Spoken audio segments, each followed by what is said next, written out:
Assalamualaikum warahmatullahi wabarakatuh.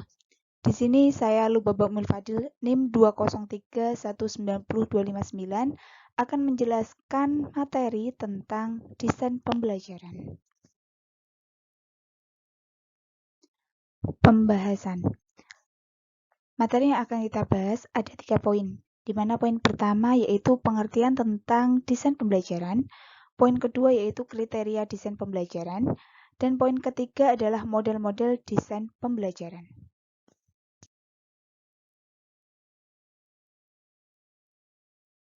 Pengertian desain pembelajaran. Desain pembelajaran adalah praktik menyusun media, teknologi, komunikasi, dan isi untuk membantu agar dapat terjadi transfer pengetahuan secara efektif antar guru dan peserta didik.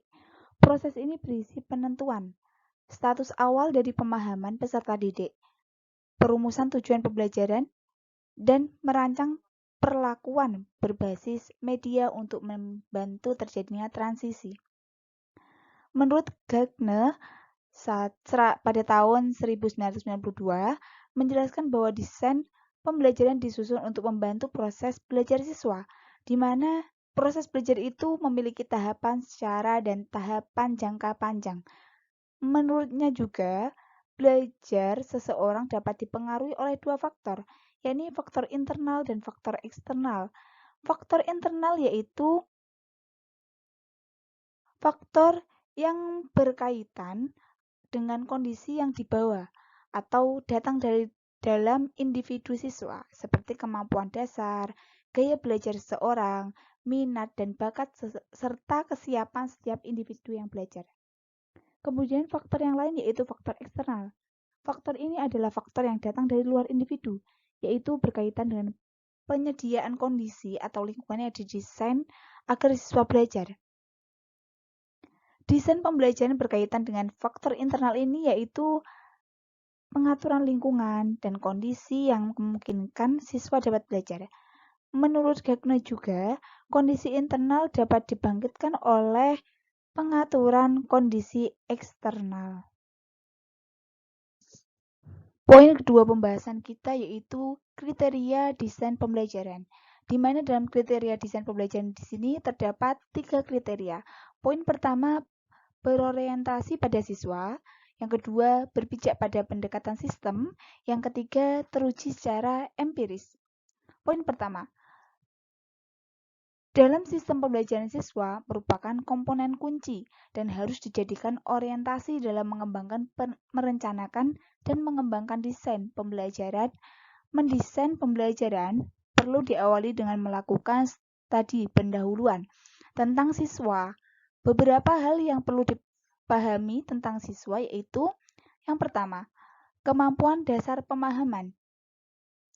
Kemampuan dasar yang dimiliki siswa perlu dipahami untuk menentukan dari mana sebaiknya mulai mendesain pembelajaran. Desain pembelajaran dirancang sesuai dengan potensi dan kompetensi yang dimiliki oleh siswa. Dengan kata lain, desain tidak dirancang semata-mata untuk atau oleh kemauan dan kehendak guru. Poin selanjutnya yaitu gaya belajar. Gaya belajar setiap siswa memiliki perbedaan. Menurut The Porter, pada tahun 2006, membaginya ke dalam beberapa tipe, yaitu tipe pertama, auditif, tipe kedua, visual, dan tipe ketiga adalah tipe kinestesis. Kemudian kriteria yang kedua yaitu berpijak pada pendekatan sistem. Sistem adalah satu kesatuan komponen yang saling berkaitan untuk mencapai tujuan. Melalui pendekatan sistem, dari awal sudah diantisipasi berbagai kendala yang mungkin dapat menghambat terhadap pencapaian tujuan. Atas dasar itulah, maka pendekatan sistem dalam desain instruksional merupakan pendekatan ideal yang dapat dilakukan oleh para desainer internasional. Poin ketiga kriteria desain pembelajaran yaitu teruji secara empiris. Melalui pengujian secara empiris dapat dilihat berbagai kelemahan dan berbagai kendala yang mungkin muncul sehingga jauh sebelumnya dapat diantisipasi. Selain itu, melalui pengkajian secara ilmiah dapat meyakinkan para pengembara pembelajaran untuk menggunakannya. Sebelumnya itu digunakan, sebuah desain instruksional harus diuji terlebih dahulu efektivitas dan efisiennya secara empiris. Model-model desain pembelajaran. Model yang pertama yaitu model Dick and Carey atau terkenal dengan DC. Model ini termasuk dalam model prosedural. Langkah-langkah desain pembelajaran menurut mereka adalah A. Mengidentifikasi tujuan umum pembelajaran. B. Melaksanakan analisis pembelajaran. C. Mengidentifikasi tingkah laku, masukan, dan karakteristik siswa. D. Merumuskan tujuan performasi. E. Mengembangkan butir-butir tes acuan patokan. F. Mengembangkan strategi pembelajaran. G. Mengembangkan dan memilih materi pembelajaran. H. Mendesain dan melaksanakan evaluasi formatif. I. Merevisi bahan pembelajaran. Dan C. Mendesain dan melaksanakan evaluasi sumatif. Menggunakan model ini dalam mengamban suatu mata perkuliahan yang dimaksud itu agar 1. Pada awal proses pembelajaran, peserta didik dapat mengetahui dan mampu melakukan hal-hal yang berkaitan dengan materi pada akhir pembelajaran. Yang kedua, adanya pertautan atau hubungan antara tiap komponen khususnya strategi pembelajaran dan hasil pembelajaran yang dikehendaki. Yang ketiga, menerangkan langkah-langkah yang perlu dilakukan dalam melaksanakan perencanaan desain pembelajaran. Model kedua atau model selanjutnya yaitu model Briggs. Dalam model ini ada 3 prinsip dasar yang digunakan dalam langkah pengembangannya. Yang pertama yaitu tahap 1, kemudian tahap 2, dan tahap 3. Tahap 1 terdiri dari tujuan dengan cara mengidentifikasi masalah dan tujuan. Yang kedua, merumuskan tujuan belajar dalam bentuk perilaku belajar. Yang ketiga, menyusun materi silabus. Yang selanjutnya menganalisis tujuan.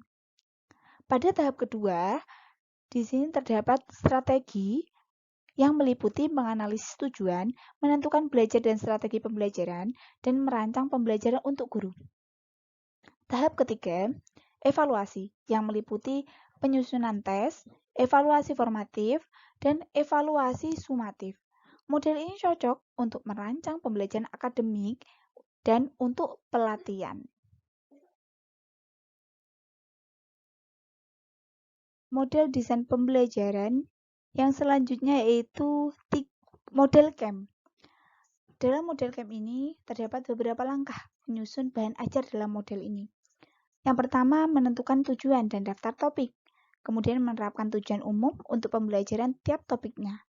Yang kedua, menganalisis karakteristik pelajar untuk siapa pembelajaran tersebut didesain.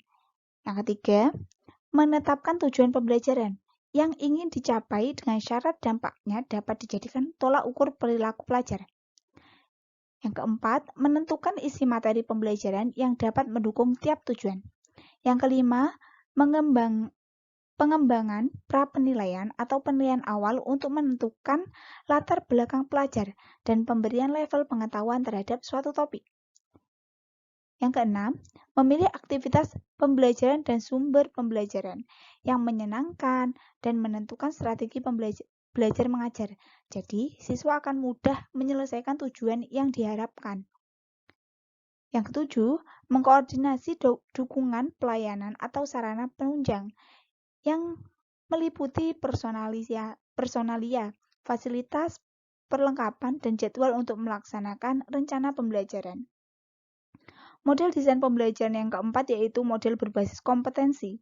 Model ini merupakan model yang digunakan untuk mendesain pembelajaran yang berbasis kompetensi atau kemampuan yang mencakup pengetahuan, pemahaman, dan keterampilan, di mana siswa harus memiliki pengembangan program pembelajaran, serta mekanismenya adalah mengembangkan kompetensi yang telah ditetapkan.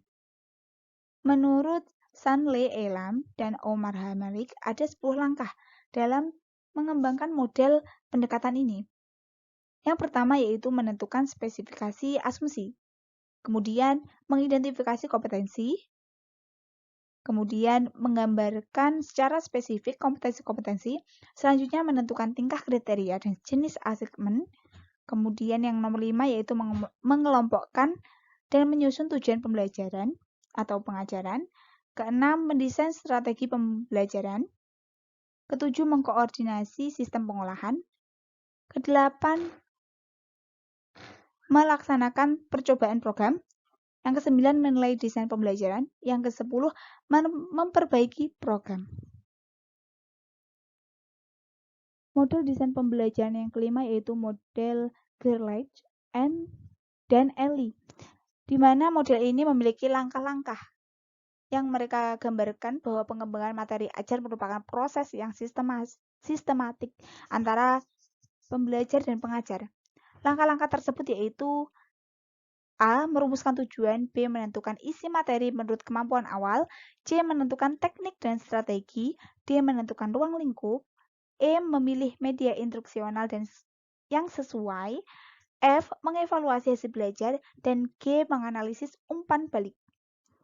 Selanjutnya model desain pembelajaran yang keenam yaitu model Banati, di mana Banati mengemukakan pengembangan model produk materi ajar dengan 6 langkah, yaitu merumuskan tujuan, mengembangkan tes, menganalisis kegiatan belajar, mendesain sistem instruksional, melaksanakan kegiatan dan mengetes hasil belajar, kemudian mengadakan perbaikan.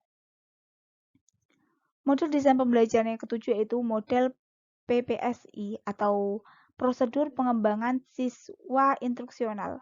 Merupakan suatu pengembangan model yang memandang bahwa suatu pembelajaran adalah sistem yang terdiri atas sejumlah subsistem yang saling berkaitan untuk mencapai tujuan yang diinginkan secara efektif dan efisien. Ada 5 langkah dalam mengembangkan model PPSI, yaitu yang pertama, merumuskan tujuan instruksional khusus, yang kedua, menyusun alat evaluasi, ketiga, menentukan kegiatan belajar dan materi pembelajaran, keempat, merencanakan program kegiatan, kelima, melaksanakan program. Mungkin cukup sekian dari saya. Apabila ada salah kata dalam berbicara, saya mohon maaf yang sebesar-besarnya. Wassalamualaikum warahmatullahi wabarakatuh.